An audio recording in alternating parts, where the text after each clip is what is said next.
one of the joys of being TV stars,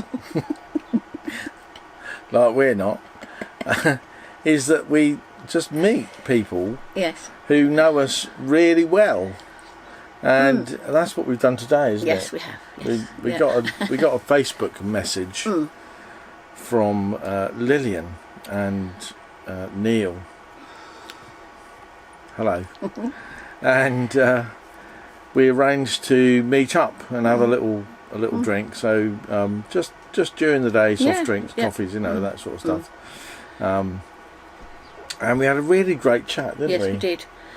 So we really appreciate that.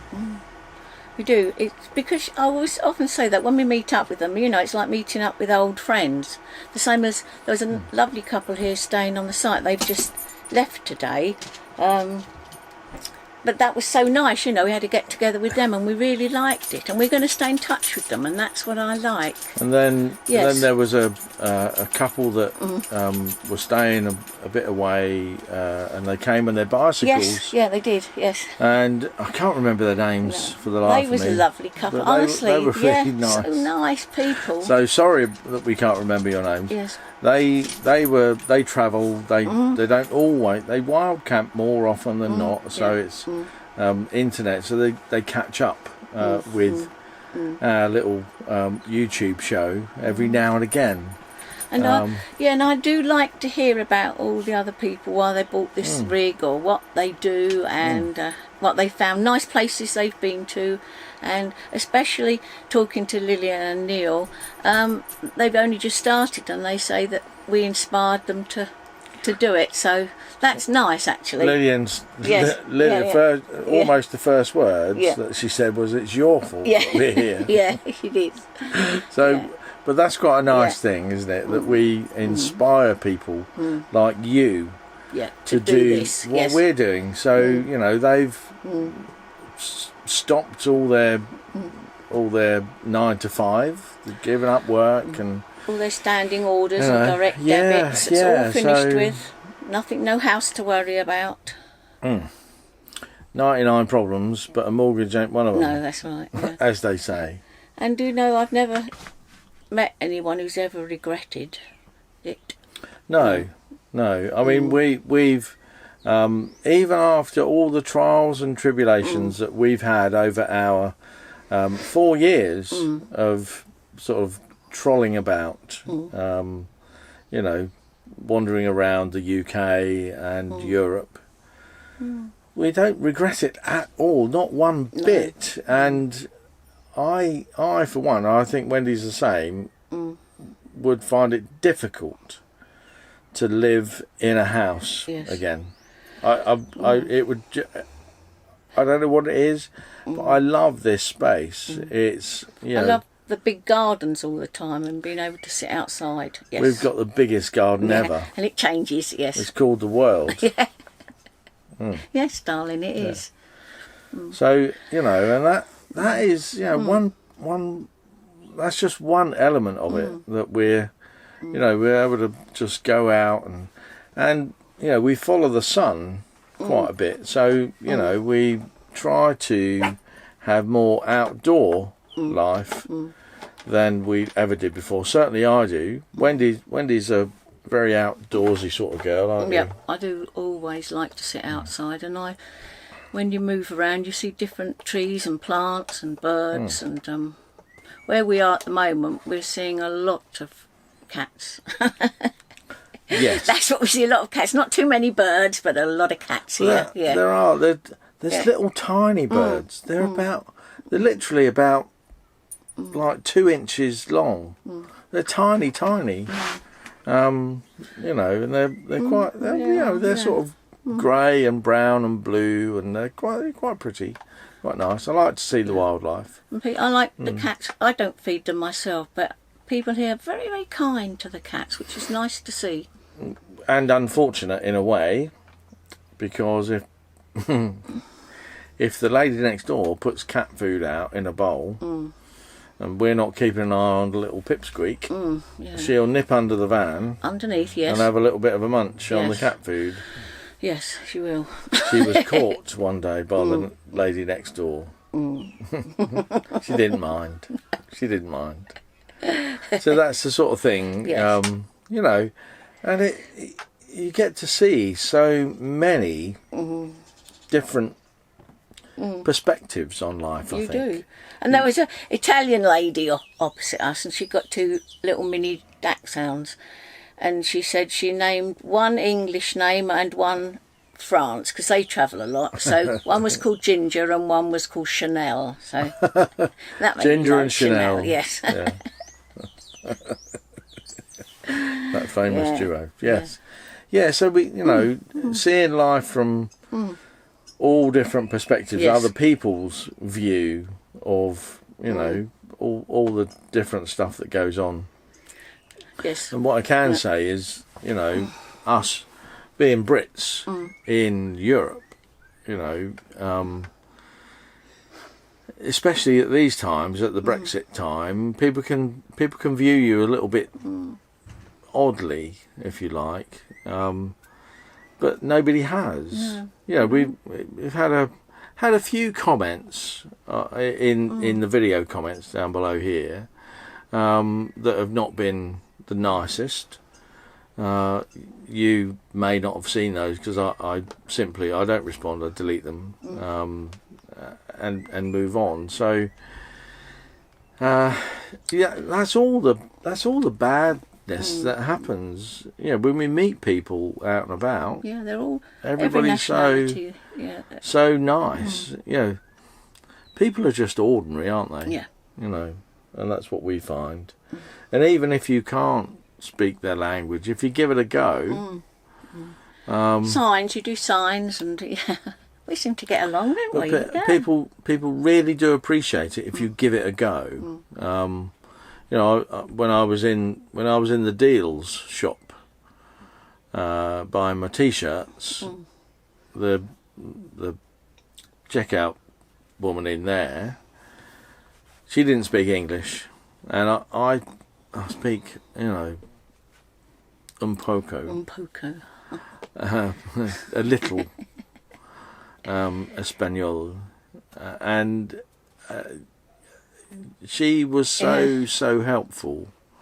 Like, she, you know, when people correct you and sort of tell you what that means, and you know, and sort of give you the and in the petrol station, when the one we use in Salabreña, they do the pump for you, and you know, she was telling me she spoke good English, obviously Spanish, they speak perfect Spanish, and she was telling me the words to use for fill it up, and you know, and what the numbers were for paying, and you know, and sort of having a bit of a sort of nice interaction. Yes.